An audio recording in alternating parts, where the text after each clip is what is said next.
ನನ್ನ ಕ್ಲಿನಿಕ್ನಲ್ಲಿ ತುಂಬ ಕಾಮನ್ ಆಗಿ ಕೇಳುವ ಒಂದು ಡೌಟ್ ಏನಂದರೆ, ಡಾಕ್ಟರ್ ನನಗೆ ಪೀರಿಯಡ್ಸ್ ಕರೆಕ್ಟಾಗಿ ಬರ್ತಾ ಇದೆ, ಆದ್ರೂ ನನಗೆ ಮಗು ಆಗ್ತಾ ಇಲ್ಲ. ಪರ್ಫೆಕ್ಟ್ ರೆಗ್ಯುಲರ್ ಪೀರಿಯಡ್ಸ್ ಬರ್ತಾ ಇದೆ ಅಂದರೆ ಪರ್ಫೆಕ್ಟ್ ಫರ್ಟಿಲಿಟಿ ಇದೆ.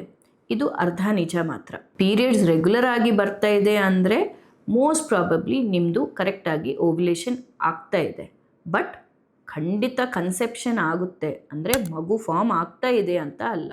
ಫರ್ಟಿಲಿಟಿ ಅಂದ ತಕ್ಷಣ 4 ಇಂಪಾರ್ಟೆಂಟ್ ಥಿಂಗ್ಸ್. ಫಸ್ಟ್, ನಿಮ್ಮದು ಒಳ್ಳೆ ಗುಡ್ ಕ್ವಾಲಿಟಿ ಮೊಟ್ಟೆ ರಿಲೀಸ್ ಆಗೋದು. ಎರಡನೇದು ಟ್ಯೂಬ್ಸ್. ಗರ್ಭಾಶಯ ಬಾಜು 2 ಟ್ಯೂಬ್ಸ್, ಫೆಲೋಪಿಯನ್ ಟ್ಯೂಬ್ಸ್ ಅಂತ ಇರುತ್ತೆ. ಈ ಟ್ಯೂಬ್ಸ್ ಓಪನ್ ಆಗಿ ಇರಬೇಕು, ಯಾಕಂದರೆ ಅಲ್ಲೇ ನಮ್ಮದು ಎಗ್ ಆ್ಯಂಡ್ ಸ್ಪರ್ಮ್ ಮೀಟ್ ಆಗಿ ಒಂದು ಹೆಲ್ದಿಯಾಗಿ ಬೇಬಿ ಫಾರ್ಮ್ ಆಗುತ್ತೆ. ಮೂರನೇದು ಯೂಟ್ರಸ್, ಗರ್ಭಾಶಯ ಲೈನಿಂಗ್, ಎಂಡೋಮೆಟ್ರಿಯಮ್ ಅಂತ ಕರಿತೀವಿ. ಈ ಎಂಡೋಮೆಟ್ರಿಯಮ್ ಕುಷನ್ ಲೈನಿಂಗ್ ಚೆನ್ನಾಗಿರಬೇಕು, ಅಲ್ಲೇ ಬಂದು ಮಗು ಕೂತ್ಕೊಂಡು ಬೆಳವಣಿಗೆ ಆಗುತ್ತೆ. 4ನೇದು ಹಸ್ಬೆಂಡ್ ಸೀಮೆನ್ ಪರೀಕ್ಷೆ.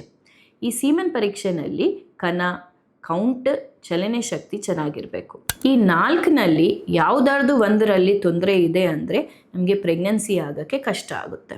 ಒಂದ್ಸಲ ತುಂಬ ಜಾಸ್ತಿ ಸ್ಟ್ರೆಸ್ ಇದ್ದರೆ, ಇಲ್ಲ ಥೈರಾಯ್ಡ್ ಸಮಸ್ಯೆ, ಪ್ರೊಲ್ಯಾಕ್ಟಿನ್ ಅನ್ನೋ ಹಾರ್ಮೋನ್ ತುಂಬ ಜಾಸ್ತಿ ಇದ್ದರೆ, ಇಲ್ಲ ಮೆಡಿಕಲ್ ಕಂಡೀಷನ್ಸ್ PCOD, ಎಂಡೋಮೆಟ್ರಿಯೋಸಿಸ್ ಅನ್ನೋ ಸಮಸ್ಯೆ ಇದ್ರೂ ಪ್ರೆಗ್ನೆನ್ಸಿ ಆಗೋಕ್ಕೆ ತುಂಬ ಕಷ್ಟ ಆಗ್ಬೋದು. ಅದಕ್ಕೋಸ್ಕರ ಮಗು ಆಗ್ತಾ ಇಲ್ಲ ಅಂದ ತಕ್ಷಣ ಫರ್ಟಿಲಿಟಿ ಡಾಕ್ಟರ್ನ ಕನ್ಸಲ್ಟ್ ಮಾಡಿಬಿಟ್ಟು ಸಿಂಪಲ್ ಫರ್ಟಿಲಿಟಿ ಟೆಸ್ಟ್ನ ಮಾಡ್ಕೋಬೇಕು.